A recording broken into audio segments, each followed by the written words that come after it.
The Basketball Hall of Fame 60 Days of Summer is your chance to see your favorite basketball stars live and in person. Check hoophall.com for a complete list of all these exciting appearances and plan your trip today. Sheryl Swoopes. So you came in today from Chicago. Chicago. Yeah, and I might not go back because I like this weather. I'm a Texas girl originally, for those that don't know. So this is like winter. Chicago is like winter, for sure. Right now, we have not had a summer. So thank you guys for coming. First of all, I know it's beautiful outside, so I'll go as quickly as you guys need me to so you can go out and enjoy the weather. We gave him a brief recap of your career, a couple of things you've done, accomplishments on your resume, and I think an overview of your career, I think, might start with your success at the Olympics, or maybe not. You know, people ask me all the time of all the, I guess, accolades and the things that I've won, what's the most special and which one means the most to me. And I said it's a very unfair question because I feel like at every level I was pretty successful at. In high school, we weren't very good, but we won the state championship a few years ago. I won't say what year. You know, and then I went on to junior college and then to Texas Tech and, you know, and then the Olympics, eventually the WNBA. But I would probably have to say that the Olympics in '96 was sort of where it all kind of started for me, being able to do what I love and, you know, just being very passionate about it and to be able to continue to be involved in the game and give back to the game that's done so much for me. It's what I love. And I just can't tell you how honored I am to be sitting here today talking about it. Did you ever step back as a player and just and kind of think, geez, Sheryl Swoopes, you're playing in the Olympics, you're playing in the WNBA, or is that something that maybe comes after your career? No, I think about it all the time, especially for me right now being a college coach. You know, my players obviously are younger, so they sit there and they have to go back and Google some things of me sometimes. And some of my players are like, man, coach, I didn't know you had it like that. So I said, you know, I still got it a little bit. Sometimes I have to go out on the court and, you know, play a little horse, or I can't play one-on-one because that's not happening anymore. But, you know, there are days that, you know, I wake up and I think about my career as a player and, you know, everything that I was able to accomplish and everything that, you know, basketball has given to me. And it's very special. There's not one single day that doesn't go by when, you know, I'm reminded of something, whether that's from college or the Olympics or the WNBA, that makes me stop at times and say, wow, you know, I feel like I put in a lot of work to be able to be the type of player I was, but you know, it's not something that once you're done playing you forget about. So it's something on a daily basis. I'm reminded of something that says, you know, you were pretty good. Yeah, and the hard work, it's always nice to be rewarded for what you do. Now, yeah. Speaking of Google, looking at on the internet, people have referred to you, maybe fair or unfair, as being the female Michael Jordan. I don't know if that's... Fair or unfair to me? Who? Me you, or him? To you. Me to or him. You know, Michael Jordan was my idol, my role model growing up. I just really idolized the way he carried himself on the basketball court, the way he handled himself with the media. You know, I wouldn't say that I tried to, I guess, emulate his game and be like Michael Jordan, because there were a lot of NBA players. You know, I felt like I tried to take some things from Scottie Pippen's game, you know, Michael Jordan, but I never said that. I don't know where it came from. I think it's a great honor because I think Michael Jordan, in my opinion, this is only my opinion, there will never be another Michael Jordan. I think he is one of the best to have ever played the game. So it's definitely an honor for me when people make those types of comparisons. Yeah, I don't think you're going to get too much argument, at least being number one or number two all time. Is there a player in the WNBA today that most resembles the player you were skill set wise, or if you were able to point to someone, maybe one of your players, say, you know what, I do a lot of things she does, or? No, there's nobody that's like me. Nobody. No, I think Or what type of player were you? If somebody. I would say Angel McCoughtry with Atlanta probably reminds me a lot of myself. And the reason why is Angel's one of very few players, period, I'll say on the men's and women's side, that actually plays both ends of the floor, offense and defense. Yep. Most players are either going to be a great defender or, a great offensive player and don't take a lot of pride in doing both. Angel reminds me a lot of myself because she gets out in the passing lanes. I love defense. I love to get out in the passing lane, get steals, easy buckets. And also she can score. She's not a great shooter, but she's a scorer. But if you leave her open behind the three, she can knock it down. She can get to the hole. She comes off ball screens well. So I would say of all the players that are playing today, okay. Angel McCoughtry reminds me a lot of myself. Okay, good comparison. Now, you mentioned earlier you're from Texas, grew up there. You had your start with basketball. I think a couple older siblings, couple older brothers. Yeah, 2 older brothers. Was that part of your introduction to basketball, or how did you get started in the sport? I've been playing since I was about 7 years old. Grew up with 2 older brothers. I have a younger brother. But my oldest brothers, they played the game. They loved the game. And to be honest with you, the only way my mom would let me leave the house was if I told her I was going to play basketball with my brothers. When I first started, they didn't pass me the basketball. They would pick me up because they had 9 players and needed a 10 so they could play 5-on-5. But I took a lot of pride in being able to prove those people wrong. All the people that said you can't do it, you'll never do it, you shouldn't be playing basketball, and that's including my mom. My mom thought it's too rough. It's a boy sport. You shouldn't be playing. You should be in the house playing with your dolls or your dishes or things like that. So moms, don't do that. For all the girls in here, if you want to play, play. So I started playing with my brothers, and it probably wasn't until my freshman year in college, that summer when I went back home was when I actually felt like I had earned the respect of all the guys that I grew up playing with. So instead of being the last player they picked, I was kind of at the top of the list. And it wasn't that girl, it was I want Sheryl on my team. Remember me. You are 6 feet tall. Yeah. 6-ish? Have you always 6-ish. Have you always been tall for your age? I mean, did you have the height growing up against the girls you were competing against? Yeah, I was usually in junior high school, I was one of the tallest in my classes. And I don't know if I had a height complex. I don't know what it was. I didn't want to be taller than the boys, because for girls, if you're taller than boys, that's like boys don't usually like you if you're taller than them. And there was this one boy that I really, really, really liked, so I didn't want to be taller than him. But, I take pride in it now. It took a while for me to get there and take a lot of pride in being tall, and I don't think I'm very tall. I'm 6-ish, but nowadays I don't know what's in the water, what's in the food, but I mean the girls today growing up are in junior high and they're 6'1", 6'2". That's different now, isn't it? It's very different. There are a lot of things that are different. A lot of things that are different, but things that I know near and dear to your heart. You established yourself as one of the top college player in the nation in 1993, the Naismith Player of the Year Award winner. Texas Tech, you guys won the national title.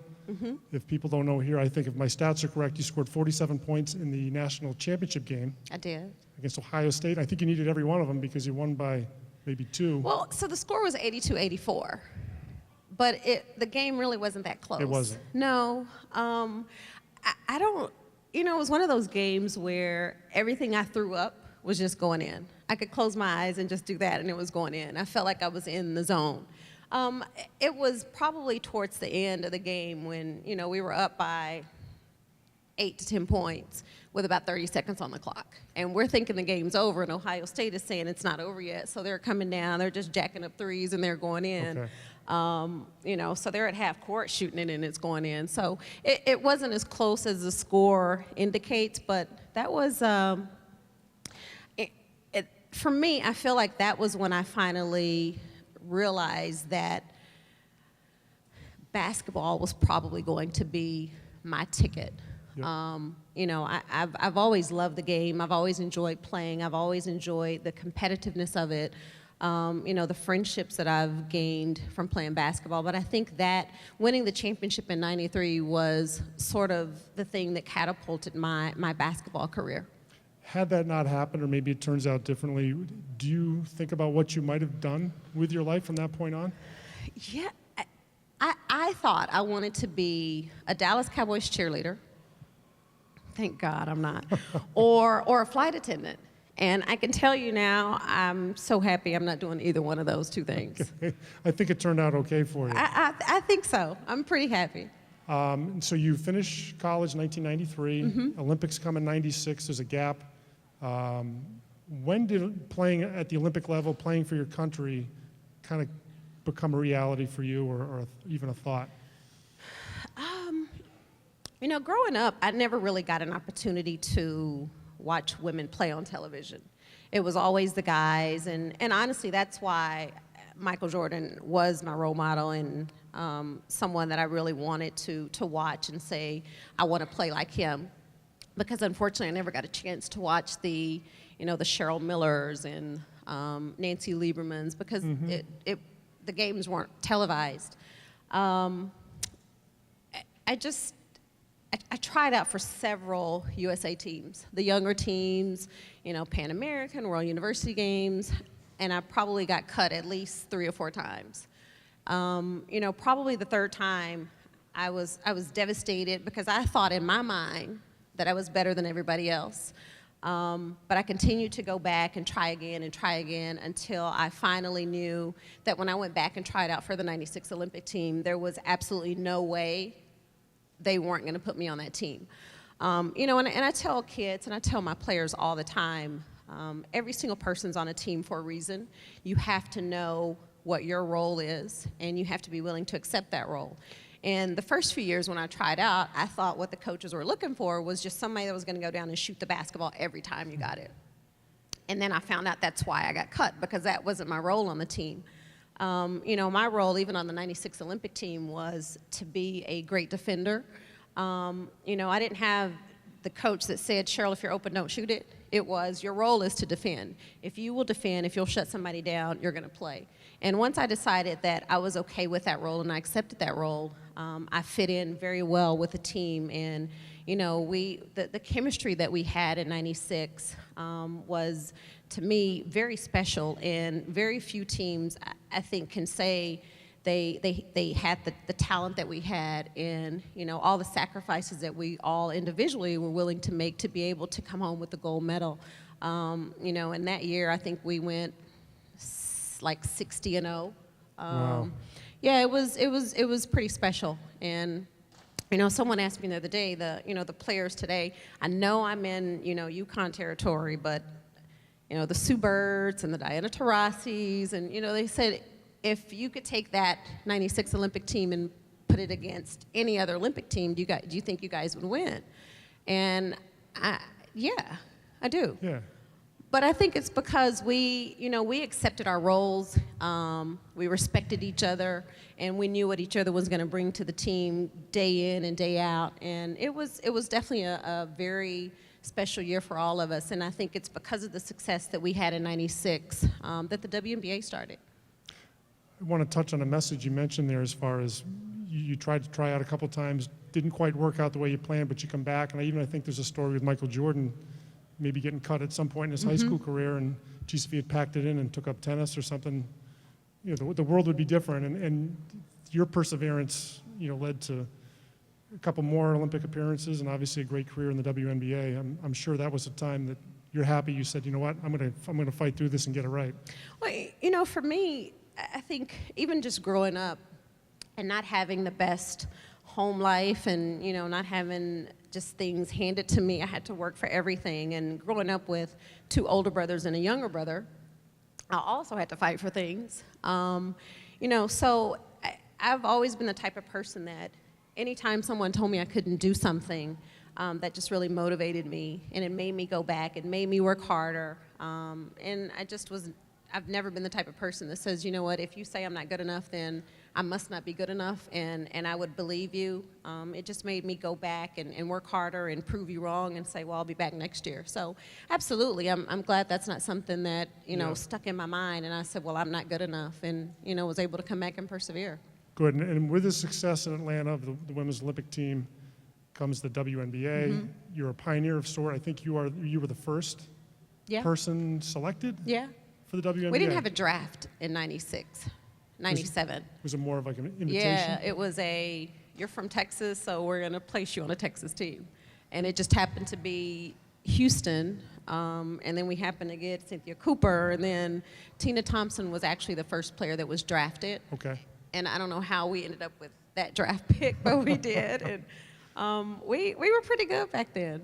What a neat opportunity for you, again, to keep yourself in Texas. I mean, you're born and raised there, college, now you're playing professionally in Houston. I mean, I know it's a big state, but that's home, right? Yeah, Texas is home, born and raised, and to be able to stay in my state of Texas and do what I love and represent, Houston and represent the state of Texas was definitely something I was excited about. And, just the excitement of the WNBA and coming off of, what we did in the Olympics in 96, there was a lot of hype around women's basketball at that time. And, for the WNBA or the NBA at the time to step up and say, it's time for us to start a women's professional league here in our country, and so we don't have to go overseas and play. It was just the timing of it all was perfect. And success found you, or you found success again. 3 WNBA titles? Four. Thank you for. Yeah, it's okay. Thank you for the update. Now 4 times. I mean, that's a. Does winning ever get old? No. Just checking. My team right now is not very good, so that's driving me crazy that we're not winning. No, winning never gets old. Now, the team you mentioned now, you're in the coaching ranks. Yeah. Loyola. Yes. Chicago. In Chicago. 2 years in now as a coach? 2. Just finished my 2nd season. What kind of challenges has that brought from that angle of basketball to you? People say that great players don't typically make good coaches. I would agree with that to a certain extent. I think if you go in and you expect your players to be like you were, then you're probably not going to be very successful. Mm-hmm. Which was something I learned, and I didn't come in the first year and say, okay, well, this is the type of player I was, so I expect you guys to be this way. I think my biggest challenge the first year and the second year was just patience. And, there are things that my first year I expected or I thought that the players would know, and they didn't. So you had to go back and just start from actually teaching the game, teaching the fundamentals, teaching them what a jab step is, what a ball fake is, like the very basics of the game. And just being patient, and not just with basketball and the things that go on the court, but even in the classroom. Being a college student, period, is difficult. But then when you add a student athlete into that, there's a lot of stress that goes into it. There's a lot of pressure that goes into it. So just to be patient with the players and, let them learn at their speed and in time. And also to be patient with myself, right. Because when I got the job and I came in, immediately I said, I have to turn this program around. I want to turn this program around. And I wanted to do that in a year, which is really crazy because that didn't happen. So to be patient with myself and say, there's a lot that I have to learn on this side of it. I'm not a player anymore. And, as a player, I felt like I could control the game. Because if we needed a bucket, I wanted the ball. If we needed to get a stop, I wanted to defend the person that had the ball. And now as a coach, the only thing that you can hope is that you've practiced hard enough, you've prepared them well enough that now they just got to go out on the floor and they have to take care of business. Do you find that your coaching philosophy is a mix of coaches throughout the various levels? Yes. I've played for, some of the best coaches in my opinion. Tara Vanderveer, who's at Stanford, played for her my very first Olympics in 96. I played for Nell Fortner, Van Chancellor. I had an opportunity to work with Gino. He was an assistant on one of the Olympic teams. You know, so I feel like, I didn't realize it at the time, but I feel like I've picked up quite a bit of things from each coach that I've played for. Van Chancellor, I think I just picked up just let the players play and be very calm. Okay. Tara Vanderveer, I definitely picked up when I need to be hard on you, I'm going to be hard on you and to push you. The thing I loved about Tara was, you know, when you thought you couldn't be pushed anymore, she knew that you always had a little extra to give. And that's something that I tell my players. You know, I know that you have a little bit more to give, even though you might not think you do. So I think I learned a little bit and picked up a little bit from all the different coaches that I've played for. But don't ask me what my philosophy is right now, because I couldn't tell you. No. But you mentioned pushing players. I mean, I'm sure as a coach you have to understand that, you know, player A can be pushed differently or handled differently than player B. It's not just, you know, 12 athletes and everybody does the same thing. You really have to be a... No, you have to get to know your players individually. You know, there are some players that they're going to perform better if you actually get in them and you yell at them. There are some players that if you yell at them, you're going to completely lose them. So you have to pull them aside and deal with them one-on-one. There are some players that they would much rather you yell at them in front of the group as opposed to pulling them to the side. And, you know, so when I talk about patience, that was one thing that I had to learn, was how to deal with each one of my players individually, which changes every year because you're bringing in, you know, recruits and, you know, you're out recruiting, you're bringing in different players every single year. I had no idea that coaching was this difficult, but I will also tell you I had no idea that it was this much fun either. You have the opportunity, you've had the opportunity to do a little bit of broadcasting, to get into media a little bit. Your interest in that, is that something that could be down the road or hard to know? No. I thought I did before. I absolutely love what I'm doing right now. Do I see myself on the sidelines coaching when I'm 60 years old? No. I don't see it, but, you know, who knows? If I happen to be the lucky one to sign one of those multi-million-dollar contracts, then I will be on the sidelines sitting in a chair if I have to. You heard it here first. You heard it here first.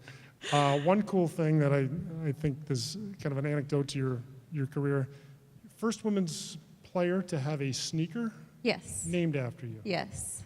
The name was? Sheryl Swoopes. Sheryl Swoopes. Yeah. How cool is that? I don't want to talk about that because I really will get emotional.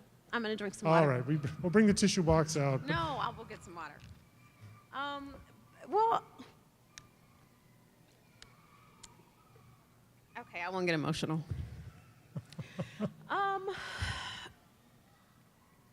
You know, the thing with having, or being the first female to have a signature shoe,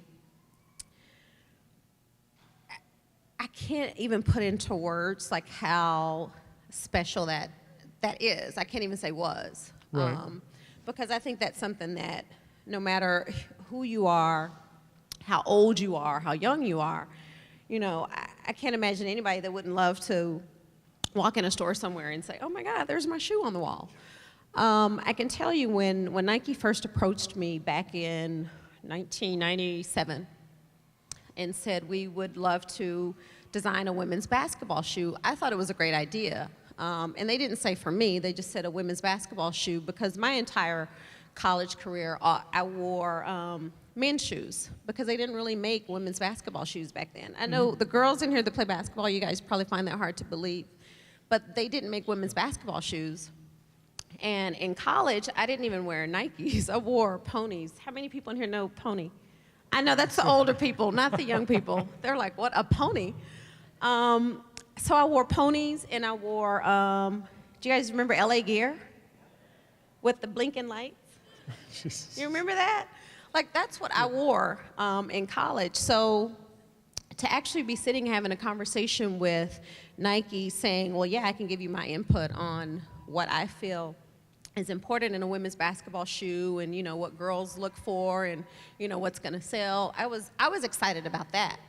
And then when they came to me and said, you know, well, what name do you think we should call the shoe? I was like, I don't know. And they said, well, you know, how about Sheryl Swoopes?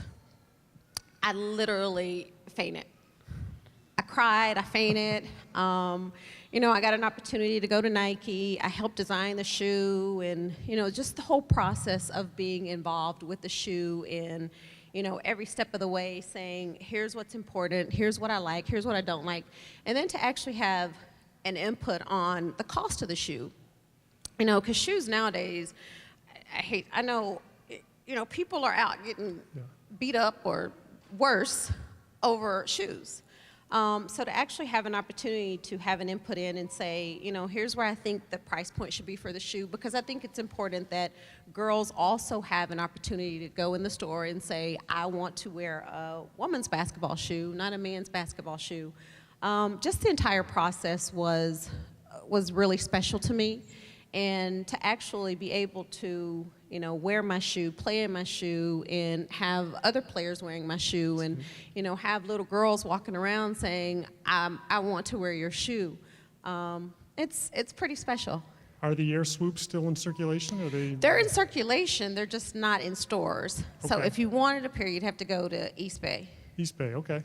I guess Yeah. we're going to get a couple hundred hits here. I hope so. Yeah, a little later on. It's actually a pretty good shoe. No, this isn't it. It's a basketball shoe. So. Okay. Fantastic. What we'll do now with Sheryl Swoopes, we're going to have a couple minutes for questions and answers. If anybody has a question, you can walk over. A staff member will come over, and you just raise your hand, come up, and we'll bring you up one by one. And what I'll ask of you is to just tell us your name, where you're from, and if you have a favorite team or a favorite player you want to share, and then you can ask Sheryl a question and maybe not make her to the brink of it, to the brink of emotional. But I did good. you did a great job. I did good. I didn't think cry. sneakers would bring And I the- usually can't get through that story because it's, you know, it just kind of takes me back from, you know, where I grew up and, you know, just working hard and how it pays off. How about that? Any advice? I see a lot of young faces here, boys and girls. Any advice in particular you give to kids who are interested in playing basketball, learning the game, would like to, you know, play at different levels as they get older? You know, probably my best piece of advice that I would give, and it's advice that I try to give my players and I try to live by, and I actually give my son now, who happens to be in college. Yeah, he's 18 now, is the old saying, carpe diem, and that's to, you know, just seize the moment, seize the day, and that's with no matter what it is you're doing, whether that's basketball or just in life, just to enjoy every day and enjoy every moment. You know, and I tell my players that, you know, you never want to walk off the basketball court having any regrets. And what I mean by that is, you know, no matter if you're there for 30 minutes, if you're there for an hour, you have to give your all in that amount of time that you're there, because you're not going to get that moment back.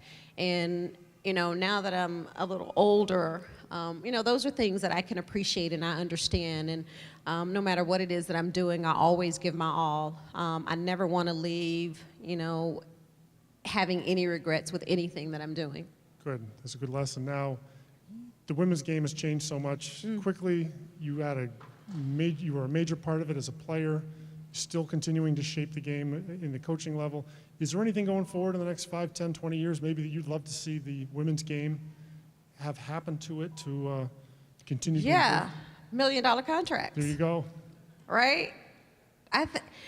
You know, there are some players in the WNBA today that are, I mean, phenomenal players, and I think they're doing a great job for the game. They're carrying the game. They're, you know, Brittany Griner, Elena Deladon, Skylar Diggins, and, you know, Diana Taurasi.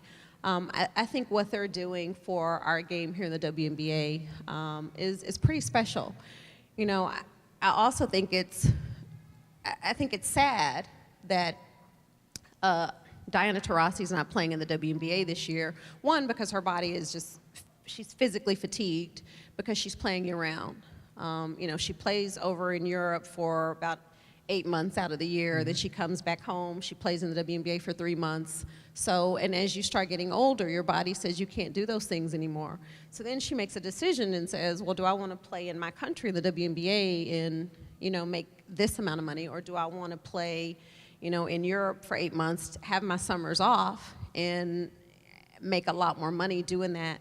You know, the one thing I would say, I would love to see women get paid a lot better. I won't say a little better. Yeah. A lot better than what they are right now, because I think they work just as hard. They put in as much time as the men do. Granted, I understand why the men are making more, sponsorships, television deals, things like that. But I think it's about that time that women start being compensated for, the work that they do. Good. Well, hopefully we'll see that day sooner rather than later. I hope so. Good.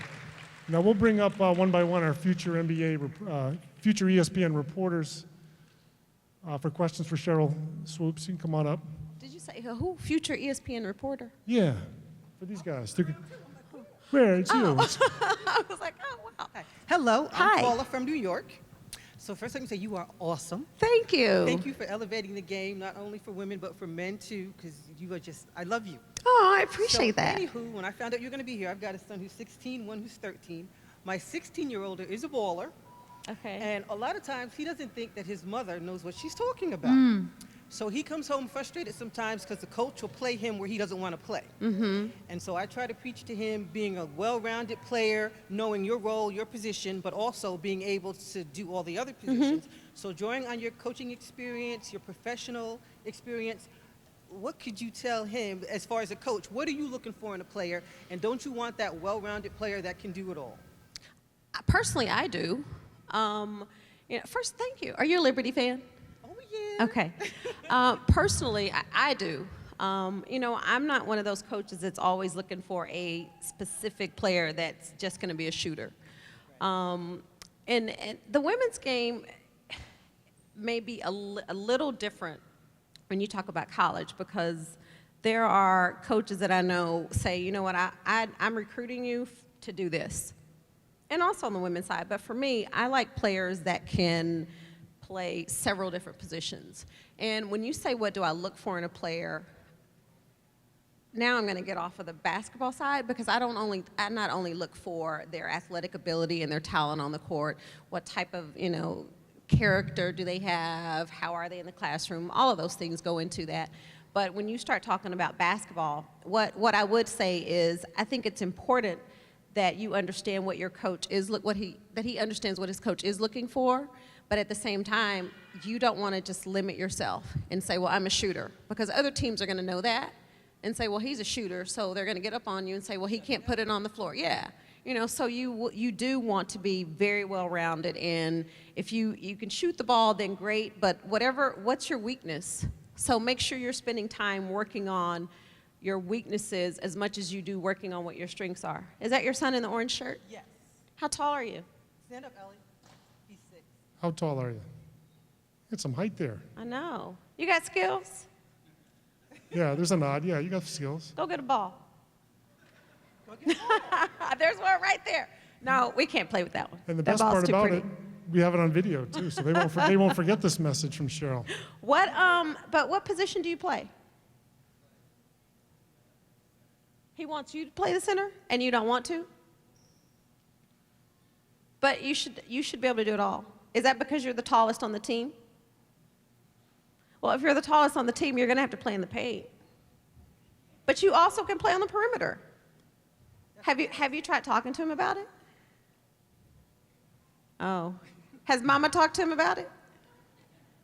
Yeah, Mama can talk to him. I already know. Tell him Sheryl Swoopes sent you. See how well he listens You're now. welcome. Thank you. Thank you so much for your question.